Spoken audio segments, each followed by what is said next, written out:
Chapter 34. Thomas awoke to a weak, lifeless light. His first thought was that he must have gotten up earlier than usual. That dawn was still an hour and away.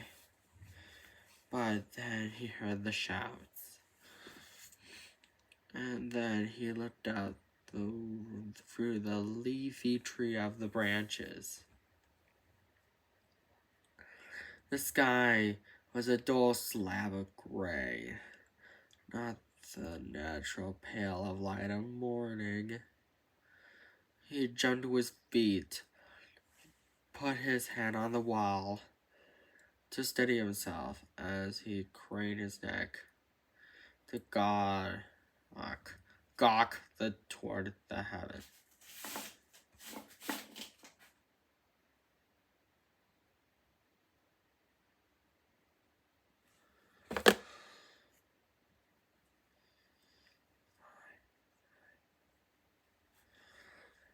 He jumped. There was no blue, no black, no stars, no purple strand of a creeping dawn. The sky was, every last inch of it was slick gray, colorless, and dead.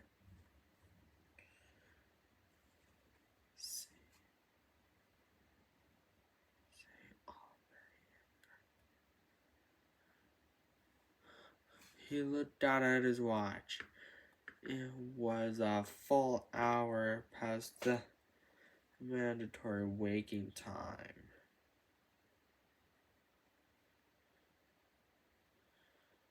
The brilliance of the sun should awaken him. Had done so easily since he arrived at the glade, but not today. He glanced upward. And again. Not expecting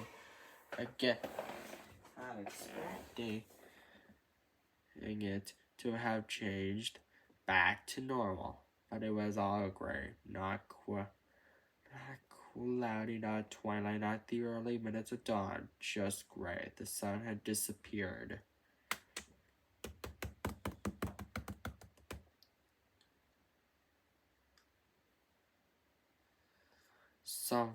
Thomas found the most of the gladers standing near the entrance to the box, looking at the dead sky, everyone talking at once. Based on the time, breakfast should have already been served. People should be working, but there was something about the largest in the solar system vanished that tended to disrupt normal schedules.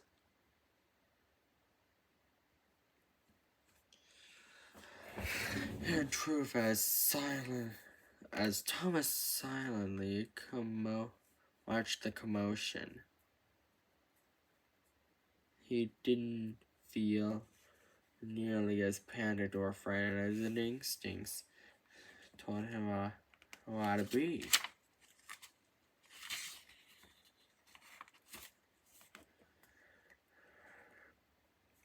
And it surprised him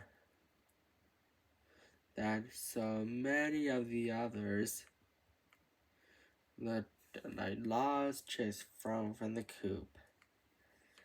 It was, in fact, ridiculous. The sun was obviously had not disappeared, but that was impossible. That was it's what it seemed like. Another ball of furious fire, nowhere to be seen. The slanting showers of morning absent, but he and all the gladers were too far rational and intelligent to, to include such a thing. No, there had to be a scientific acceptable reason for what they were witnessing.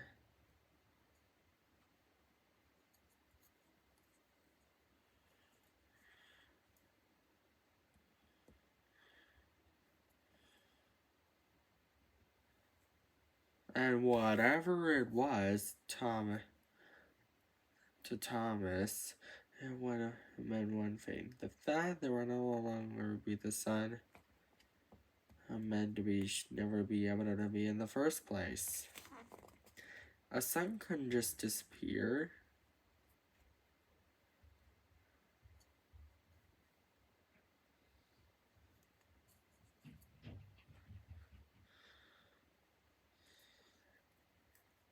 There had to be have been, and still was, fabricated, artificial. In other words,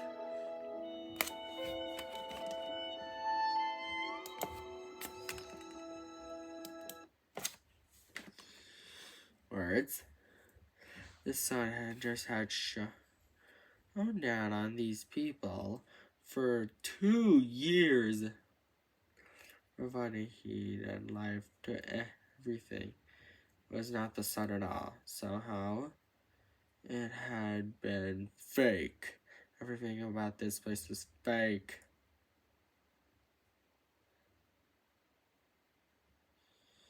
Thomas didn't know what that meant. Didn't know how it was possible. But he knew it to be true. It was the only explanation his rational mind could accept. And it was obvious from the Gladers' reaction. And no one of them had figured out until now.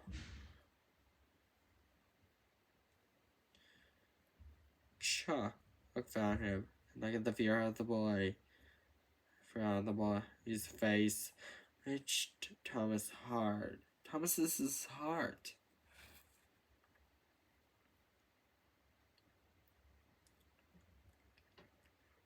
What do you think happened? Chuck said in a pitfall of tremor in his voice. His eyes glued to the sky.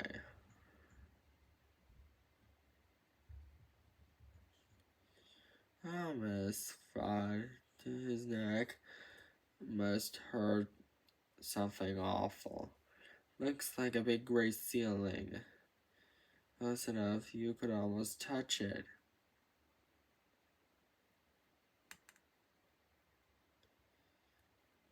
Thomas followed Chuck's gaze and looked up. Yeah, it makes you wonder about this place. For the second time, for 24 hours, Chuck had nailed it. The sky did look like a ceiling, like the ceiling of a massive room. Maybe something's broken. I mean, maybe it'll be back.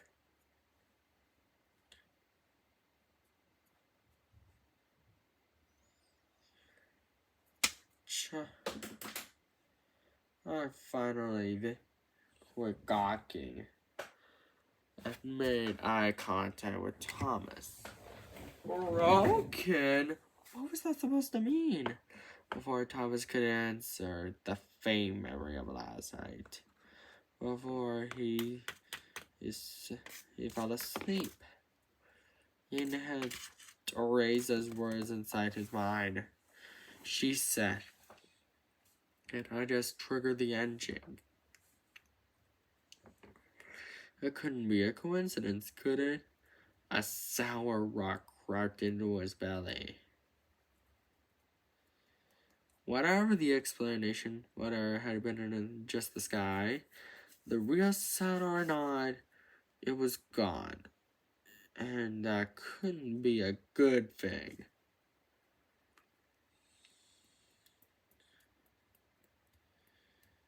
Could have been a good thing.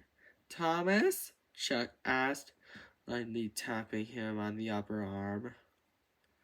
Yeah, Thomas's mind felt hazy. What do you mean broken? Chuck repeated. Thomas felt like he needed her to talk about it all. Oh, I don't know. Must be things about his face what obviously don't understand. But you can't just make the sun disappear from space. Unless there's still the sun. And I'd like to be seen by as faint as it. Where's that come from? Ooh, check eyes wind. The darkest, deepest secret until the universe had just been revealed to him.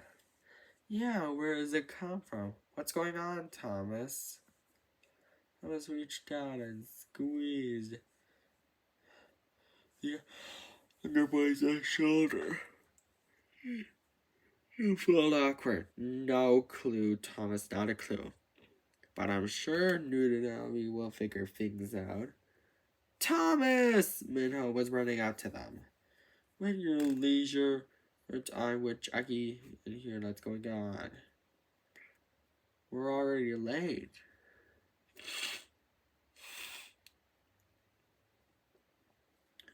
Thomas was stunned. For some reason, he had expected the words to the weird sky, the throne. Oh, but all normal lands out of the window. You're still going out there? Chuck asked. Really surprised as well.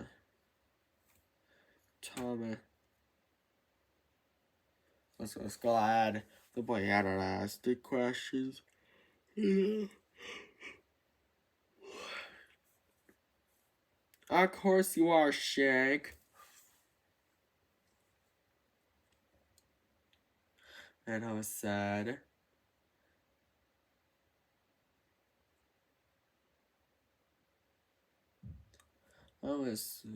Don't you have some slapping to do? And I from to Thomas. If anything, gives us even more reason to get our butts out there. The sun is really gone. Won't be long before our plants and I will drop dead too. I think the desperation level will just went up a notch. The late statement struck Thomas deep down. Thomas saw, despite all his ideas, all of the seed pitch for Minho, and he wasn't eager to change how ideas had been for the last 2 years.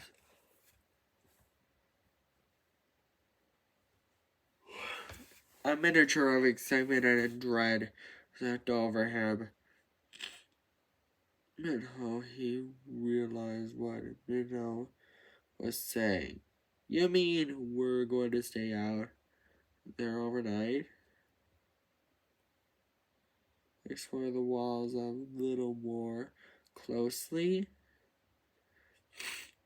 Minho shook his head. No, not yet. Maybe soon, though. He looked up toward the sky.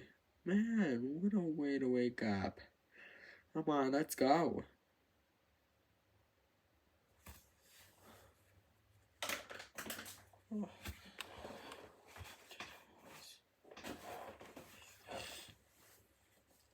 Was quiet, and he admitted how God everything's ready at 8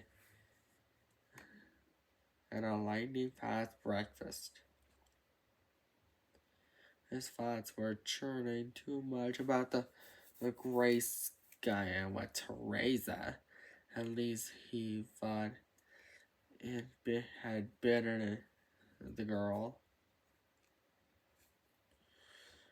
had told him in his mind to participate in any conversation. What had she meant by the ending? Thomas could knock the feeling, and he should tell everybody.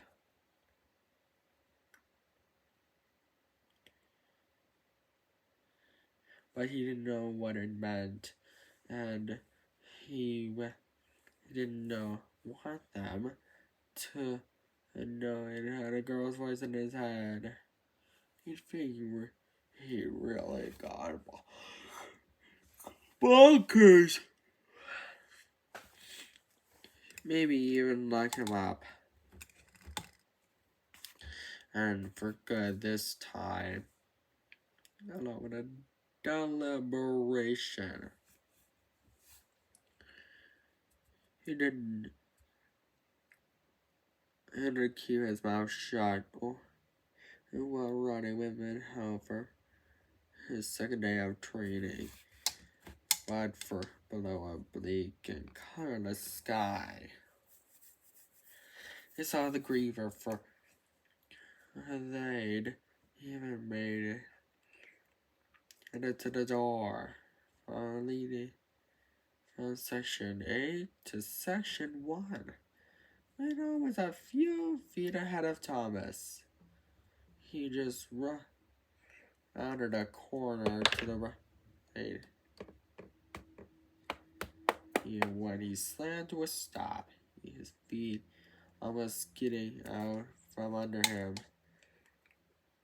He just jumped back and grabbed Thomas by the shirt, pushing him against the wall.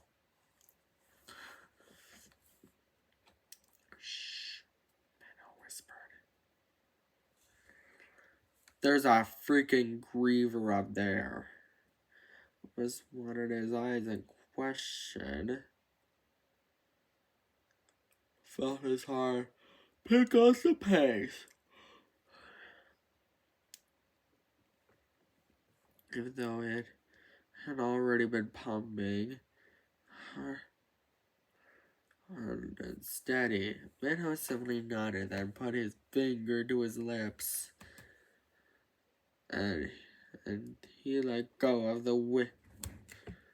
Thomas's shirt and took a step back and crept up to the corner around which had seen the griever.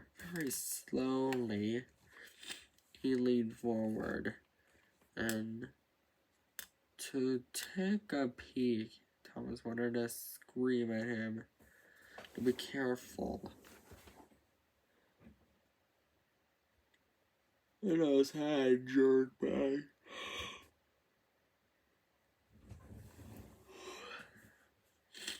And he turned back to face Thomas. His voice was still a whisper.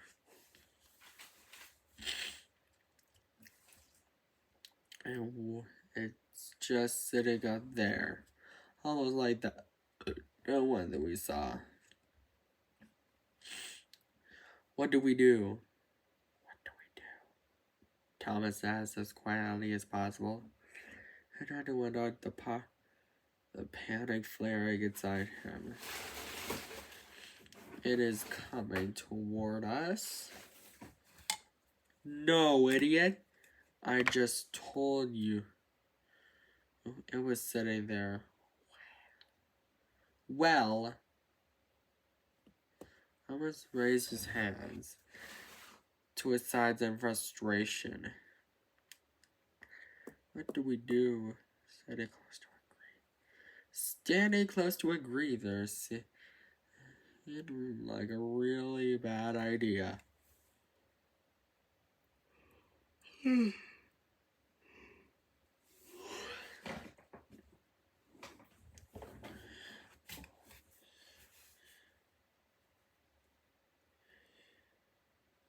Minho paused a few seconds thinking before he spoke.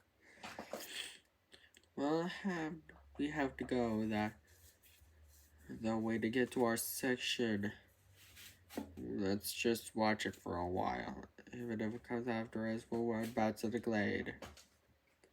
He took another pee and quickly looked over his shoulder. Crap, it's gone! Come on!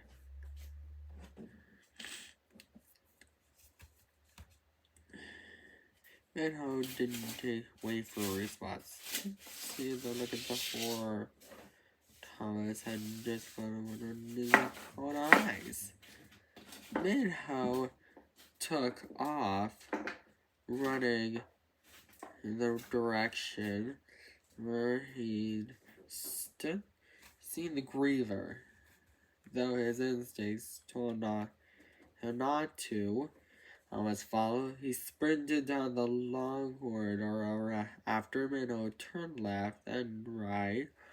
At every turn, he'd slowed so the keeper could look around the corner first. Each time, he whispered back to Thomas and that he'd see the tail end of the griever disappearing around the next turn. This went on for 10 minutes until they came to the long hallway that ended the cliff, where beyond lay nothing but the lifeless sky. The charger was charging toward that sky. The house stopped so abruptly, Thomas almost ran him over. Thomas stared in shock as the head of the griever dug and with its spikes and spun forward right to the cliff's edge, then off into the gray abyss. The greater is from sight, a shadow swallowed by more shadow.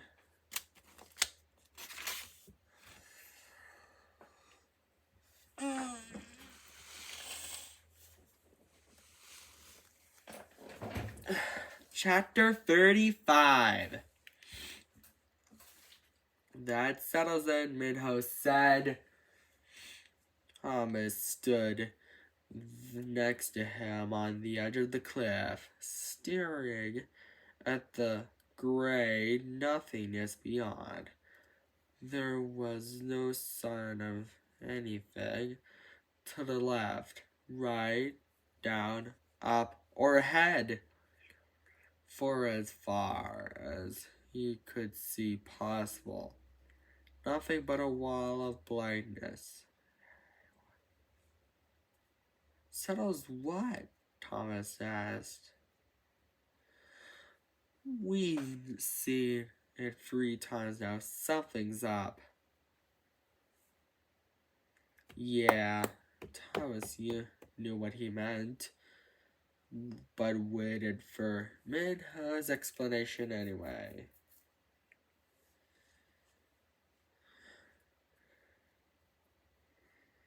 That griever I found, it ran this way, and we never saw it come back or go deeper into the maze. Then those suckers tricked and moving past us. Tricked? Thomas said. Maybe not such a trick. Minho looked over at him, contemplating him anyway. And this, he pointed at the abyss.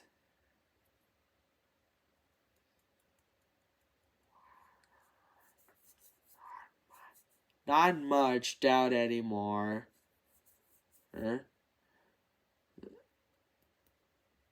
Somehow the Griever came and lead the maze this way. Looks like magic, but how does the sun disappearing? If they can leave this way, Thomas added. Thomas Minho line of reasoning. So could we. A thrill of excitement shot through him. Minho laughed. There's your death wish again. Wanna hang out with the Grievers, have a sandwich maybe? Thomas felt the hopes drop. Got any better ideas?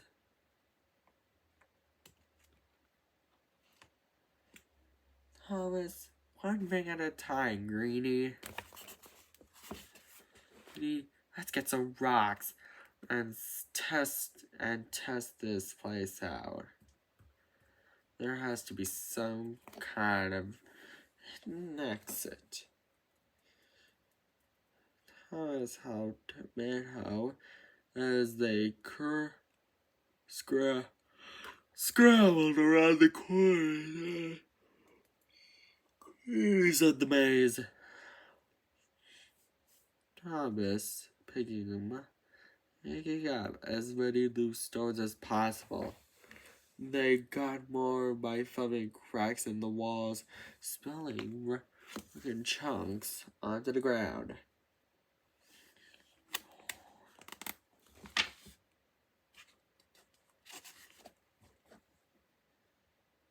When they finally had a sizable pile, he hauled it over right next to the edge and took a seat, feet dangling over the side.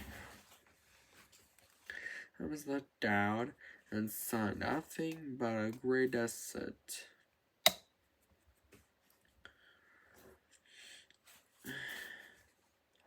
Minho pulled out his pad and pencil, placed them on the ground next to him. All right, we gotta take notes. We gotta take good notes. And memorize it in that shock head of yours too. If there's some kind of optical illusion hiding an exit from this place.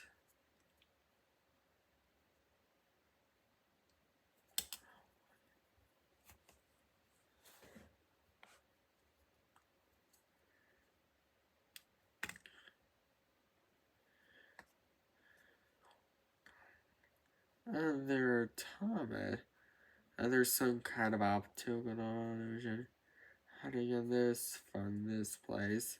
I don't want to be the one who screws up hiding an exit from this place. Oops! I don't want to be the one who screws up